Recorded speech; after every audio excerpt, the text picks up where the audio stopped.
कमरे में मुगल बादशाह बहादुर शाह जफर की एक मात्र तस्वीर और उस तस्वीर के पास आंसुओं को पोंछती एक बूढ़ी महिला। ये बुजुर्ग महिला जिस कमरे में रहती है वो बेहद छोटा है, लेकिन इसका इतिहास बहुत ज्यादा समृद्ध है।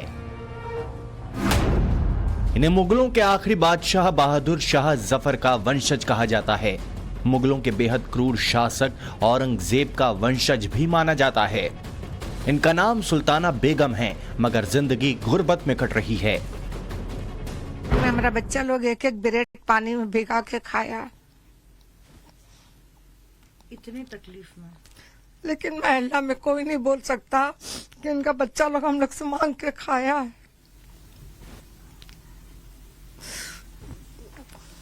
जिन लोगों ने मंदिर तोड़े थे उनकी क्या स्थिति है वर्तमान में, तो लोग बताते हैं कि औरंगजेब के परिवार के लोग, उसके वर्तमान खानदान, मुझे कोई एक दिन बता रहा था जब कोलकाता के पास वो रिक्शा चलाते हैं। हम लोग रिक्शा नहीं चलाते हैं, लेकिन गुर्बत वैसे ही है, हालत भी वैसे ही है। और नेताओं का तो जो मन में आता है वो बोलते रहते हैं अपने पार्टी को बचाने के लिए, या देश के माहौल को तो आप देख ही रहे हैं कैसा है। सुल्ताना बेगम को औरंगजेब का वंशज क्यों कहा जा रहा है, पहले वो जानिए, फिर बताएंगे कि आखिर योगी आदित्यनाथ ने क्यों मुगलों की पीढ़ियों का जिक्र किया। औरंगजेब के बाद जिसने मुगलों की सत्ता संभाली वो उनका बेटा बहादुर शाह प्रथम था, और बहादुर शाह प्रथम के एक बेटे का नाम था जहांदार शाह। जहांदार शाह का बड़ा बेटा था, जिसके इकलौती संतान था शाह आलम द्वितीय। शाह आलम के बड़े बेटे अकबर शाह द्वितीय थे, और फिर उनकी संतान थे बहादुर शाह जफर। इन्हें बहादुर शाह जफर के प्रपौत्र वधू हैं सुल्ताना बेगम, जिनकी मौजूदा हालत का जिक्र योगी आदित्यनाथ ने किया। इन मंदिरों को तोड़ने से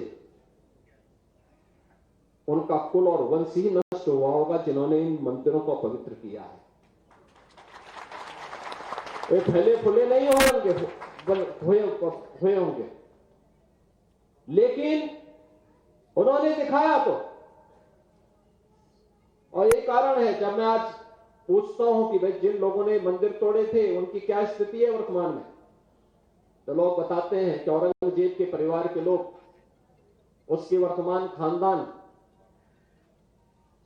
मुझे कोई एक दिन बता रहा था जब कोलकाता के पास वो रिक्शा चलाते हैं, तो मुझे बताओ अगर उसने कूड़े किए होते, इन मंदिरों को तोड़ा नहीं होता, तो रिक्शा चलाता क्या? जिस औरंगजेब ने 49 साल तक दिल्ली पर राज किया, जिसने हिंदुओं से नफरत के चलते हजारों मंदिरों को तोड़ा, उस औरंगजेब के वंशज आज जिस हाल में हैं, वो इन तस्वीरों के जरिए बेहतर समझ सकते हैं। सुल्ताना बेगम पश्चिम बंगाल के हावड़ा में रहती हैं। उन्हें हर महीने पेंशन के तौर पर 6,000 रुपए मिलते हैं। इनमें से 1,500 रुपए कमरे के किराए में खर्च हो जाते हैं। 71 साल के सुल्ताना बेगम का दावा है कि वो बाकी 3,000 रुपए में अपना गुजारा करती हैं। मगर बादशाह के वंशज होने का स्वाभिमान ऐसा कि किसी के आगे हाथ नहीं फैलाती। चंद मिनट की दूरी होने के बावजूद नबन्ना यानी पश्चिम बंगाल के सचिवालय के अंदर आज तक नहीं गईं। बहादुर शाह जफर के प्रपौत्र वधू सुल्ताना बेगम, साथ ही उनके पति का नाम आपको बताते हैं मिर्जा बेदार बख्त। वो यहाँ हावड़ा के फॉर्श रोड में रहती हैं, इस छोटे से घर में। आप देखिए किस तरह से कच्चा ये घर है, और यहाँ पर जब बारिश ज्यादा होती है तब छत से पानी टपकता है। ये चार दीवार के बीच में जो है वो किस तरह से अपना गुजारा कर रहे हैं, वो आप अंदाजा लगा सकते हैं। तकलीफ तो होती है, कहाँ वो थे, कहाँ एक आसमान एक जमीन, लेकिन देखकर भी सब्र कर लेते हैं। ये 6 बाई 11 फुट का घर है, इसी में अपने बच्चे लोग की परवरिश की, नवासा नवासी का भी परवरिश यही हुई है। लेकिन देखते हैं कल मेरे नसीब में क्या है। कम से कम अगर हुकूमत हमारे ऊपर नजर डाले, हो सकता आज नहीं कल डाले, इंसान तो परेशान रहते ही है। उम्मीद है कि सरकार मेरे ऊपर नजर डाले। मौजूदा दौर के राजनीति में औरंगजेब बहुत ज्यादा चर्चा में है, और इसका जिक्र योगी आदित्यनाथ बार बार करते हैं। योगी ऐसे लोगों को औरंगजेब प्रेमी बताते हैं जो एंटी हिंदू थ्योरी में बिलीव करते हैं। योगी उन लोगों को औरंगजेब का समर्थक मानते हैं जो मंदिरों का विरोध करते हैं।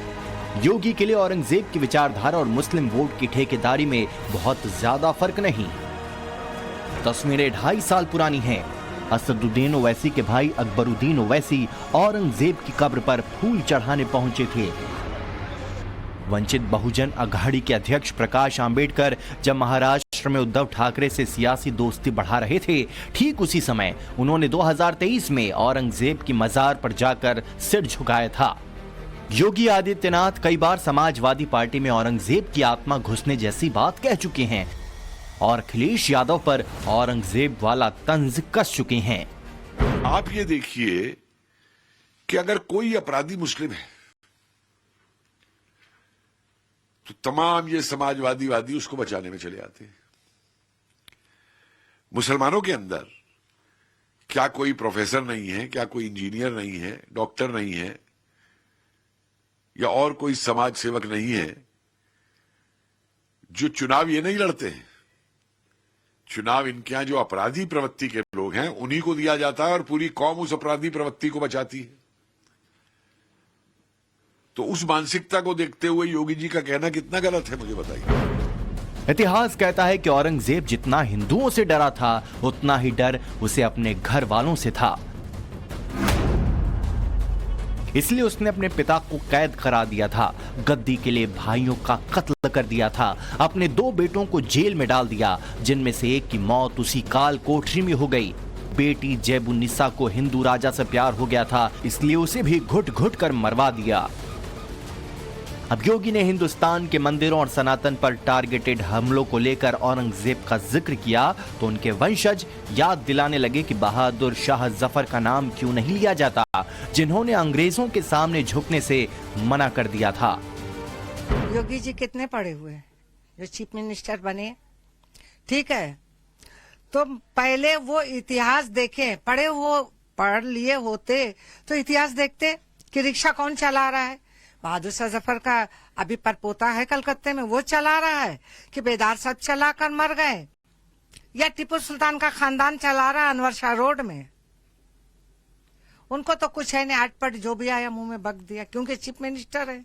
हमेशा हिंदू मुस्लिम लेके जो भी कॉन्फ्लिक्ट हुआ है ना, देखिएगा उसमें राजनीतिक हस्तक्षेप हमेशा ही है।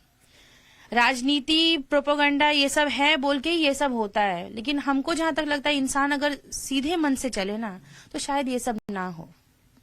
तो अब वो नेता है, कौन नेता क्या कह रहा है नहीं कह रहा है उसको हम और ज्यादा कुछ बोल नहीं सकते। वो उनकी सोच है, वो उनकी समझ है, वो उनके शिक्षा है।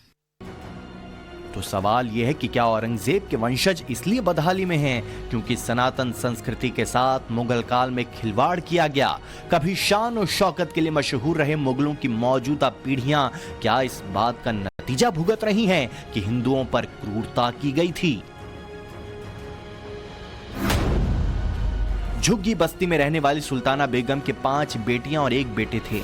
उनकी पोती रोशन आरा को करीब 15,000 रुपए महीने की सरकारी नौकरी मिल गई। बाकी सदस्यों को नौकरी की पेशकश हुई मगर बुनियादी परीक्षाओं में पास नहीं हुए। कहते हैं कि एग्जाम तभी क्वालिफाई होते अगर उन्होंने पढ़ाई की होती। सुल्ताना बेगम के पास इतने पैसे नहीं थे कि बच्चों को स्कूल भेज सकें।